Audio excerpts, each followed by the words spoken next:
two, if you check your program. Two of the most enthusiastic Cougars that you will ever run into. Our next honoree is Howie Lorch.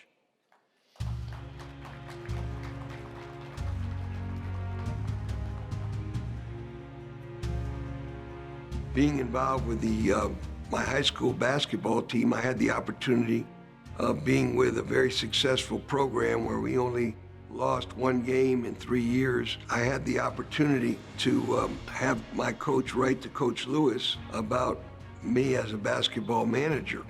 And Coach Lewis was nice enough to offer me a scholarship, books and tuition to begin with. Well, when I graduated, I had the opportunity to go to work as a director of the Executive Athletic Club. I really enjoyed what I was doing because I got to meet a lot of young, successful executives. I happened to ask them, I said, what do you guys do for a living? We're stockbrokers.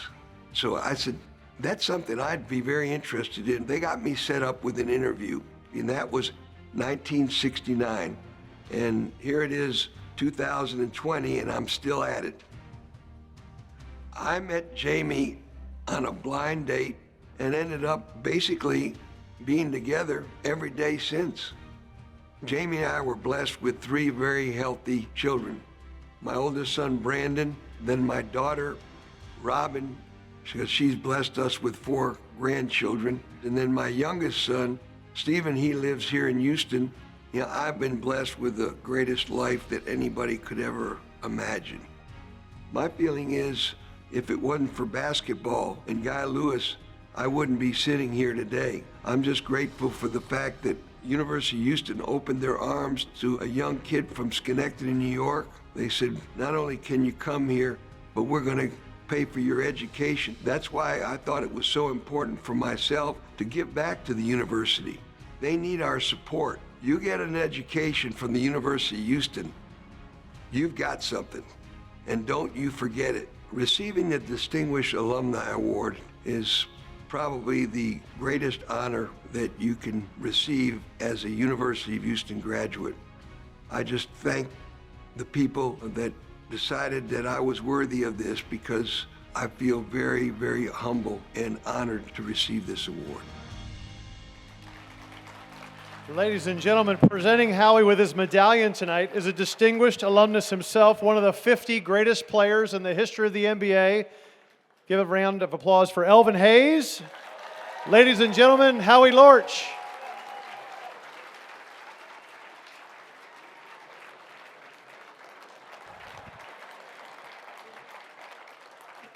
Can you imagine if that medallion was reversed, if Howie was giving it to Elvin? We'd be up here for 20 minutes. Oh, we have to get a picture. Elvin, come back. There you go.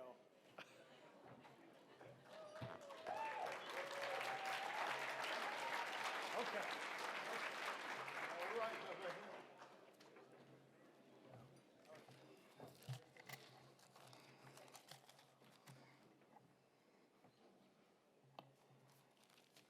My eyesight isn't very good, so I may have to wing this.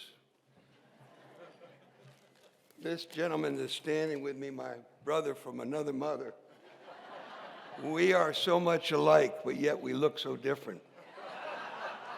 We both had mothers that raised us when our fathers died.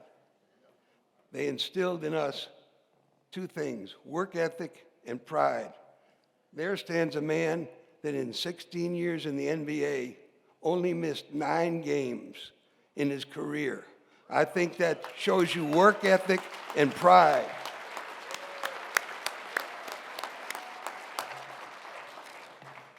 You know, there's an old saying, and I like to say it, you know, I wasn't born here in Texas, but I got here as quick as I could. Anyway, my story goes back to 1937.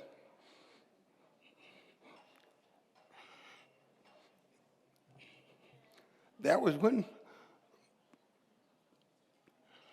my grandfather made the decision when he found out from his good friends that they were going to round up the Jews and they were going to take him to a concentration camp or somewhere. Anyway, he was smart enough. He started with my mother. He sent her through Amsterdam in the Netherlands. He had to go there and pay the SS when they put her in jail so she could get on the boat. She got on the boat and was on her way to America, where just by coincidence, she met my father. Fast forward, they were married in 1940, and my brother and I were born a few years later. We moved to Schenectady, New York, and life was very nice. My father, however, passed away in 1950 when my brother was 8 and I was 6. We learned at that time that we were all going to have to pitch in and help with the family needs and what have you. My first encounter with work was at the age of 10. I shoveled snow, I mowed yards, and loved it. When I got to be 12, I had a paper route. And that was really the start of my foundation for my future, because I wasn't a very good student. At the age of 12, I had already failed second grade, and they were going to hold me back for fifth grade again. But a teacher by the name of Mrs. Kennedy in the sixth grade said, "I'll take Lorch. Let me see what I can do with him." Well, sure enough, she taught me how to read. I didn't know how to read. So in the sixth grade, she taught me, and by the time I was finished sixth grade, I was reading at the eighth grade level. And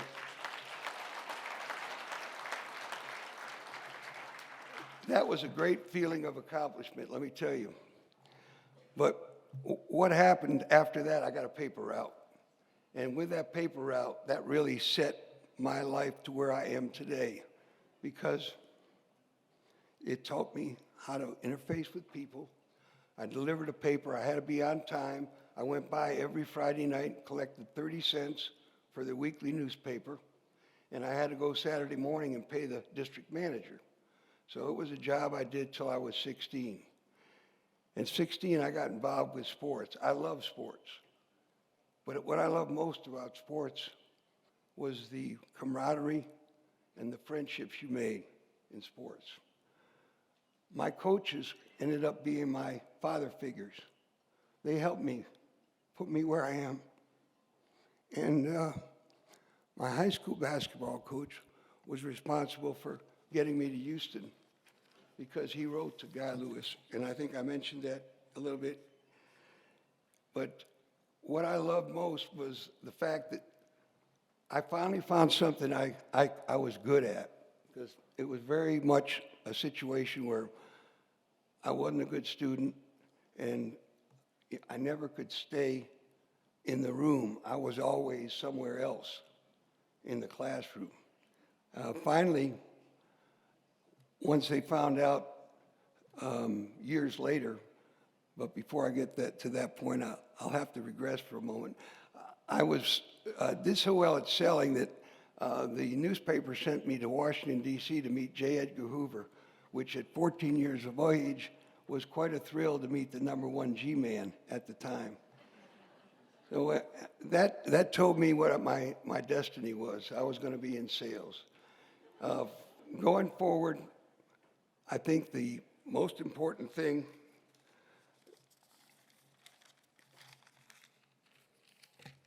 and I'm going to skip over a few things because when they vaccinated me, you younger people won't get this, but the older ones will. When they vaccinated me, they did it with a Victrola needle. You tell me to talk for 2 hours and I can do it. You tell me to talk for 3 minutes and I've got to work on it for 5 days. Anyway, I got to the University of Houston, and I got to tell you,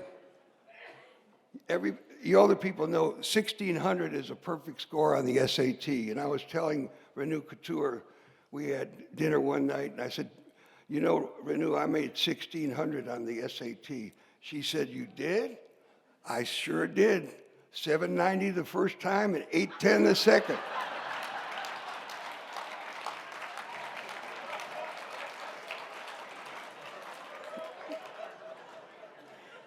That's my 1,600. She was a little taken back with that. Anyway, fast forward, with all the background that I had when the opportunity came, and Coach Lewis said, we're going to start bringing in some black athletes. I said, you know, if I can be any help, let me know. And Coach said, well, I'm counting on you because I'm not going to have any of my players take these guys out because they're going to be taking their positions away from them. They're not going to be encouraging them to come here if they know they're going to be taking their spots on the roster. So anyway, Elvin and Don Chaney, were my first two to come in. And of course, we had a great time together, and the rest is history. Elvin and I were roommates for 3.5 years until he found somebody a little bit more attractive, his lovely wife, Erna here, who he's been married to for 52 years.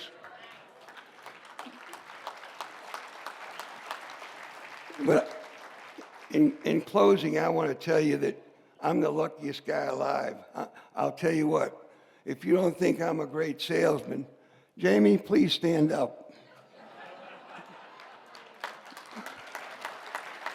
49 years we've been together, and it's been the happiest, best time of my life. And I'm looking forward to many, many more. I just want to thank all my friends, teammates, working associates for coming tonight. And I want to thank all of you for your support. We've got a great institution. And our leader, Renew Couture, I tell everybody, yes, there was Guy Lewis, Dave Williams, and Bill Yeoman. They were the cornerstones, but Renew Couture, and I've been here through all of them, she's the greatest thing that's ever happened to this university, and I'm so blessed that we have her. Thank you very much.